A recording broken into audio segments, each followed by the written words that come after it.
روسان ایټم لري بل پاکستان ایټم جوړ کړي چین هم ایټم دار دی اوس ایران ایټم جوړ کړي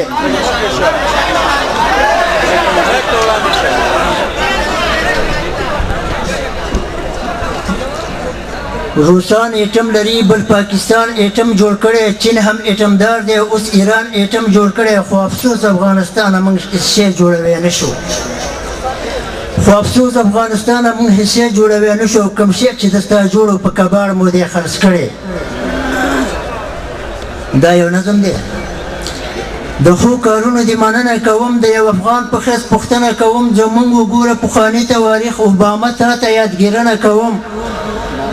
هیڅ غلامي من قبول کړې نه ده او دفاع د دین او د وطن کوم پام کوه موږ ته د برق جوړ نه کړي خو سړکونه د خپل ویرې جوړې پام کوه موږ ته د برق بند جوړ نه کړي خو سړکونه د خپل ویرې جوړې په آبادۍ کې موږ تیاري کې ناست یو خو سرې سرج راته د غرونو کوي تاسو هر ځای کې معدنیات لټوئ نو دهشتګر ختمول داسې خو نه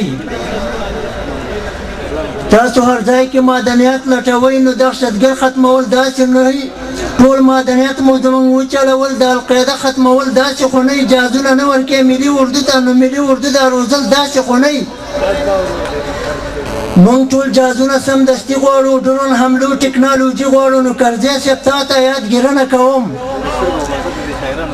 کرزی صاحب تا ته یادګیرنه کوم زه د یو څو ټکو بخښنه غواړم تاجکستان نه برق به موږ څه کړو زه خپل وطن کې خپل بندونه غواړم کرزی صاحب تا ته یادګیرنه کوم زه د یو څو ټکو بخښنه غواړم تاجکستان نه برق به موږ څه کړو زه خپل وطن کې خپل بندونه غواړم زما وطن کې دومره ډېر سیندونه جوړ نه کړه تا چیرې په دې بندونه په دې باندې کانالونه جوړ کړه خړوبې کړه د دې وطن ډاګونه کوم کارخانه دې دلته جوړه نه کړه چې پکې کړي د افغانان کارونه تاسو ته وایم له غیرت پیدا کړه تر څو به موږ ساتي پردي پوځونه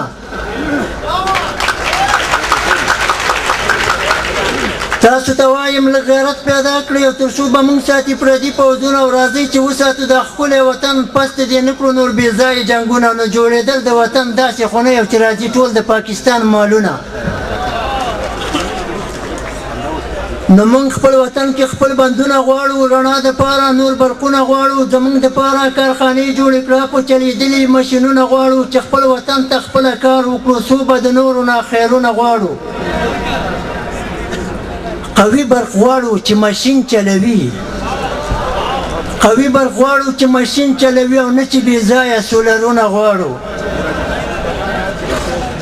په دې وطن کې اداري فسادات زه سمدستي د منځه وړنه غواړم د رشوتونو ښه بازار چلیږي افغانۍ څه کړي همکالدار چلیږي نور افغانان خو در په در شو دلته او چې رشوتونه هم په ډالر شو دلته ستا کوم مامور صحیح خبره نه کړي او پیسو نه غیر هېڅ لارښوونه نه کړي او د چپړاسي نه تر مدیره پورې او د کارګر نه انجینره پورې او نن سبا ټول حرامخواره شو خلک او کشر نه واخله تر کبیره پورې بس رشوتونو ته یې خوله واځوي تل او د ولسوال نه تر وزیره پورې بل دې وطن کې واسطو وخوړو بل دې وطن کې واسطو وخوړو خارجیان څه کړي داخلو وخوړو دا ملکان هم صحیح کار نه کوي او دا ډمارانو او دې غلو وخورو د افغانیت په ضد کارونه کېږي او بعضې مشرانو مشورو وخورو مشره له تا څخه غوښتنه کوم د ښو